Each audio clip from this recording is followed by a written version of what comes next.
စကရောင်စားများနှင့်လှသောသားတင့်တွင်ငုံကလေးမွှင်သားဘောလုံးဝနာအိုများကအားထား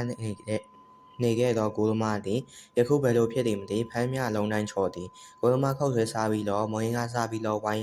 ဝန်းတရော်ကြသည်လှောင်ပြောင်ကြသည်ရှုတ်ချကြသည်တူတူပြောကြပါစို့လှသောသားအသင်းရှုံးသွားသည်ဘယ်လိုဖြစ်တာလဲကိုးသမားရဲ့ဟိုတနေ့တုန်းကဖြင့်လာမြဘောလုံးကိုဖမ်းလိုက်တာတန်အိုက်သုံးနဲ့ဆွဲယူလိုက်လာမှတ်ရတယ်ဖက်ကနေနေနေတာပဲထိုအခါနားကြပြင်းခဲ့သူကတယောက်ကလိုလေးကွယ်မင်းတို့ဟိုနေ့တုန်းကကစားတာကြီးကိုစညုံလှုပ်နေကြနဲ့အဲ့ဒီတုန်းကဂိုးတိုင်းနာဆိုတဲ့ငုံထောင်တဲ့ဂုတ်လောက်ပဲရှိတာလက်တီးလက်မောင်းတန်းပြီးမကြေမနက်ပြောနေသူများမှအောင်တက်နဲ့တိတ်ဆိတ်သွားကြလေစကားပြောတော့ကွာလွန်ခဲ့တော့နှစ်ပေါင်း40ဖြစ်လေသည်လှတော်သားတယောက်ကိုရဲများကနွားခုံမှုမတင်ကားဖြင့်ကျိုးနှင်းတုပ်ကဖမ်းဆီးသွားလေ၏၎င်းချင်းရာကိုမြင်ရသောလှတော်သားတယောက်ကတဆင့်ပြန်ပြောပုံမှာနွားတစ်ခုမတင်ကားလို့တဲ့ကွာခြီရတဲ့ကျိုးကမင်းကြီးနောင်ကိုခြီတဲ့ကျိုးထက်တောင်ကြီးသေးတယ်ဟဲ့လူကိုကျိုးနဲ့တုပ်ထားပုံများရကန်းစင်မှာသုံးဖို့ရက်ဖောက်ရောက်ထားလာတော့မှတ်ရတယ်မတင်ကားမှုနှင့်ဖမ်းခံရသူလွတ်လာသောအခါတွင်ဝိုင်းဝန်းမေးမြန်းသူများအားပြန်လဲဖောက်ရချပုံမှာအလိုလေးတုပ်ထားတဲ့ကျိုးတွေနဲ့တရားခံကိုတုပ်ထားတာနဲ့မတူပဲကွိုင်ကိုဥဝါရတွေပတ်ထားလာတော့မှတ်ရတယ်ဟုလာတော့သာထုံးစံတိုင်းထိတ်တိုင်တရော်တန်လေးနှင့်ပြောလိုက်ရာပရိသတ်ကြီးမှဝုန်းကနေအုံကနေနဲ့ရီမောကြလေ၏စားကွာတအားသာ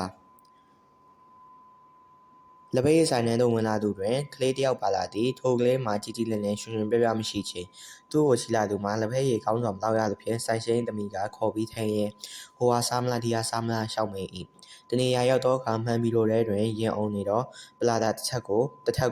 လက်ညှိုးထိုးပြလေ၏ကလေးကပလာတာစားချင်လို့လိုက်လာတာကိုစားရမယ်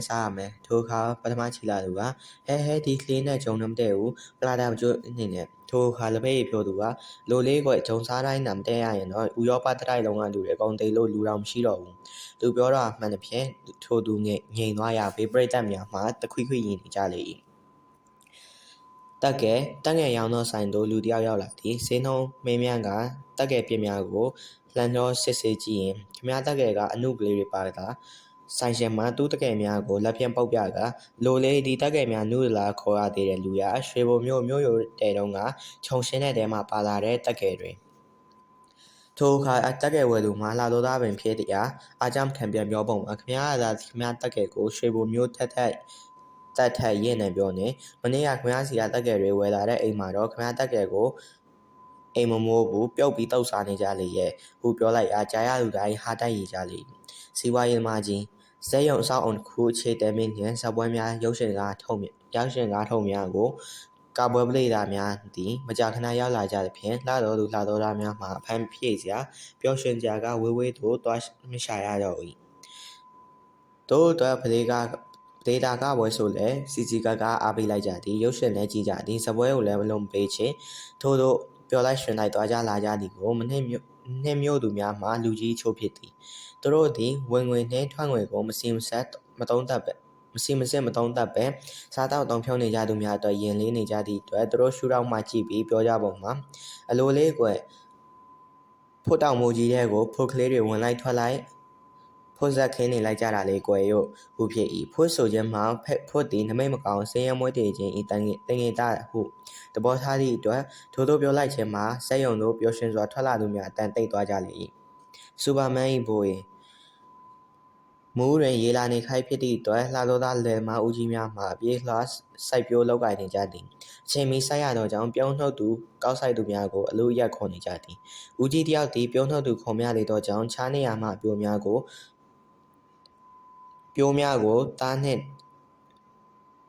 တည်လာပြီးလမ်းဘေးတွင်ချထား၏ထိုခိုက်၌လင်းနှီးချင်းများကရောက်လာကပြိုးများကိုကြည့်ပြီးများလာကြလားဘဲနဲ့တည်မှာလဲနွားနဲ့တည်မှာပေါ့ကွာငါ့ကိုဘာနဲ့တည်မလဲမေးရအောင်ဟယ်လီကော်ပတာပိုင်နေထင်လို့လားထိုအခါစတင်မေးသူကလိုလေအဲ့ဒီလောက်တောင်များကြီးရဲ့နွားမပြောနဲ့ကင်းကောင်နဲ့တဲတောင်ကင်းကောင်ဤထွက်ပြီးထိုင်ကုန်နေကြရလေရဲ့စုထက်စုလူစမ်းကောင်မန်လေးမျိုးကိုမီးကြီးလောင်ကျွမ်းလိုက်တဲ့အတွက်လူများစုကိုမိသည့်ပြုရန်သတိပေးလိုက်လို့ဖြစ်သွားသည်ယခုလည်းရွှေဘိုဘတ်တို့လိုက်ပါမည်ခီးသည်များသည်မီးကြောက်စရာ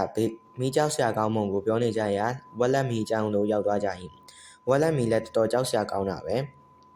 ခီးဆိုဝက်လက်မှာလောင်တဲ့မိုးရောင်အောင်မှာကျုပ်တို့လှသောသူတွေတန်းစီပြီးတန်းရှာကြတယ်ကြားဘူးရဲ့ထိုအခါခြားလှသောသားတယောက်ကမင်းတို့ဝက်လက်မီကဘာဟုတ်သေးလို့လဲစကိုင်းလောင်တဲ့မီကမှဖိုးရမင်းကိုမိကိုသွားဟတ်လို့လာမင်းတစ်ခုလုံးချက်ခိုးဆွဲသွားပါရောလားကားမှာလူများရောကားပေါ်ကလူများရောထိုစကားဆောင်တွင်ဝေါနဲ့ရီမောကြလေ၏စင်နာတွေလှသောဘောလုံးသင်းနှင့်ဝက်လက်သင်းတို့ခြေစမ်းပွဲကစားစဉ်ကဖြစ်သည်ဝက်လက်သင်းသည်ကစားကွက်လှ၍လှသောသင်းမှာချိန်ဆမမိတော့လဲဂိုးသွင်းခွင့်ပိုရသည်ရေရှည်တွင်ဤတိုင်းကစားပါကလှသောကအပြတ်သက်နိုင်မည့်အနေအထားရှိနေသည်ထို့ကြောင့်အမေရန်လိုက်လာသောလှသောသားတယောက်ကတကားပဒါများကိုချိတ်ဆက်ကလေးနဲ့ကစားကြစမ်းမှလူတို့ရခုကမင်းတို့ကံပုံကမျက်မြင်တွေဘလုံးကန်နေလာမှတ်ရတယ်တောင်ကန်မြောက်ကန်နဲ့ထိုးခါချတယောက်ကကန်ကျန်လိုကန်စေအခုတိုင်းတော့ရလိုက်မဲ့ဂိုးတွေဟာအပြန်ခါကြရင်ကားနဲ့စင်းဂိုးတွေပြေးရမှာအခုထပ်ပို့ပြီးချိတ်ဆက်မိရင်ဂိုးတွေကားမဆန်မဲ့ overweight နဲ့ဖမ်းခံနေရမယ်လာတော့သားများကြည်လင်စွာကျေလောင်စွာရီမောကြလေ၏စိုးပုံ6ပုံမီးထားနှင့်ခီးသွားရတွင်တဦးနှင့်တူစကားဆက်မိကြရာလာတော့ရွာကလှသောရွာသားများလှသောရွာလူများဟုသိသောအခါအလွန်ထင်ကြီးခံရလေ၏ဟင်းသက်နယ်ဘက်မှပြည့်ဟန်တူသည်ခီးပေါ်များသည်ရွှေဘိုဝက်လက်ကိုကြားယုံမျှသာကြားဘူးသောကြောင့်ရွှေချင်းဆရာတော်ချင်းဖျားကြီးထိမ့်မှန်ဗိမ္မာန်ဆိုလာပဲဝက်လက်မှရှိတယ်ကြားဘူးပါတယ်လှသောသူတယောက်ဦးပါ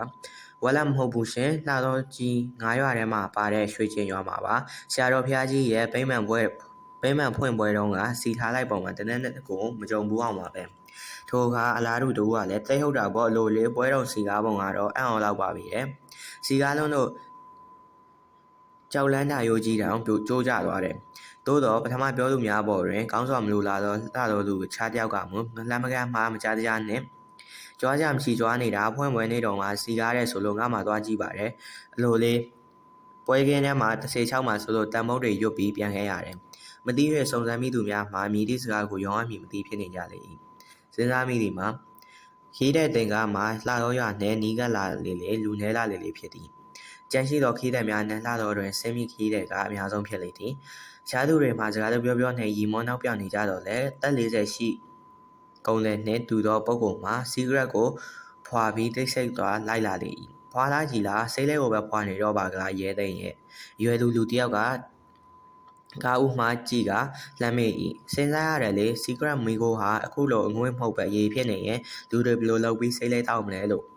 ထိုအခါစတင်စကားဆိုသူကအလေးလိုလေပလေတိုဆိုလားခေါ်မပလေတိုဆိုတာခေါ်မသားမှတ်နေတာလက်စားတက်တော့ပလေတိုဟာလှတော်သားဖြစ်နေပါလားကွယ်ရော့ကဘာကျော်တွေးခေါ်ပညာရှင်ကြီးနဲ့မြည်နဲ့နိုင်ပြောလိုက်ရာပွဲကျသွားလေ၏စီကားလိုက်ပါပြီးတော့ဝက်လက်မျိုးပေါ်သို့လောအားပေးရောက်လာတော့ခြားရဲဒေတာမှကျောင်းသူကျောင်းသားကလေးများသည်လာတော့ရွာသို့လေးလာရေးနေနဲ့ရောက်လာကြသည်လူကြီးတယောက်ကတီးကျင်တာရှိရင်အာမနာပါနဲ့မေးကြပါအိမ်မှာကလေးဘယ်နှယောက်ရှိလဲစားတာပေါ့နောက်လူကြီးတယောက်ကလည်းသို့တော်လည်းတက်တော်မမေးကြနဲ့နော်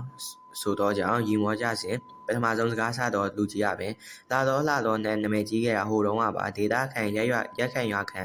ဆိုတော့ကိုရွာကိုချစ်တဲ့ခုံယူတဲ့စိတ်တဲ့အပြေးဝဲရှိကြတော့ကိုရွာရဲ့ခုံညှိုးနှမ်းမဲ့လုံးမလုပ်ပါကြပါဘူးစီလုံးလုံးနဲ့ပြောစရာလည်းကောင်းခဲ့ပါတယ်ခုများတော့နေဆောင်ကလူဆောင်စရိုက်ဆောင်တွေ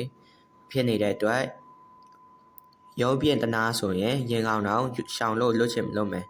လာတော့သားကတော့ရှောင်လို့မလို့ဘူးသူတို့ကပျော်ပွဲစားထွက်လာတဲ့များထင်နေကြလာတော့မသိတော့ပါဘူးပြောသူကမလက်တာတော့မတပြောခြင်းဖြစ်တော့လေပြောကောင်းသည့်တွေ့လေးလာသူများမှာပြုံးရွှင်ရီမောနေကြလေသည်စိတ်ကြိုက်လှတော်ဝန်းကျင်တွင်ရှိသောလယ်မြေအများစုမှာကောက်ဆိုင်ပြီးပြီးစီးလူနေပြီထိုချိန်တွင်ပြောရရှိရဲ့အဆင်မပြေနေသောနေရာမူလယ်သမားများပြောဝဲရန်ရောက်လာကြသည်ရောက်လာကြပုံမှာလည်းအလူရက်ဖြစ်သည်ထို့ကြောင့်ကန်ထဲမဲတွင်ပြထားသောပြိုးစည်းပို့များကိုလက်ညှိုးထိုးကရောင်းကြသည်ထွန်ပြက်မီစိတ်ကူးထားသောတက်ကြီးပြိုဟင်းများကိုလည်းနှုတ်ပြီးရောင်းကြသည်တို့ရတွင်လယ်သမားချင်းကိုချင်းစားသည့်အတွက်ပြိုးကလေးကအသက်ကလေးတော့တည်ရင်းနေပြီပြိုးဝဲသူကအမလေးပြိုးကတော့ရင်းလေကြိုက်လေပြောထိုအခါလှတော်သားလယ်သမားကြီးပြန်ပြောပုံမှာအလိုလေးမရက်မှာများပူကြပါနဲ့ပြိုးတွေကားနဲ့တင်သွားလို့တမိုင်လောက်ခီးပေါက်ရဲစာချောက်ဖို့သာပြင်ကြပြီတော့ကြားရသူတိုင်းမှာစဘာပဲရင့်လွန်သောကြောင့်မဆိုင်မိပဲအနှံထွက်တော်မည်ဆိုသည့်ပြောပုံကိုသဘောကျသည့်အတွက်ရီမောနေကြလေ၏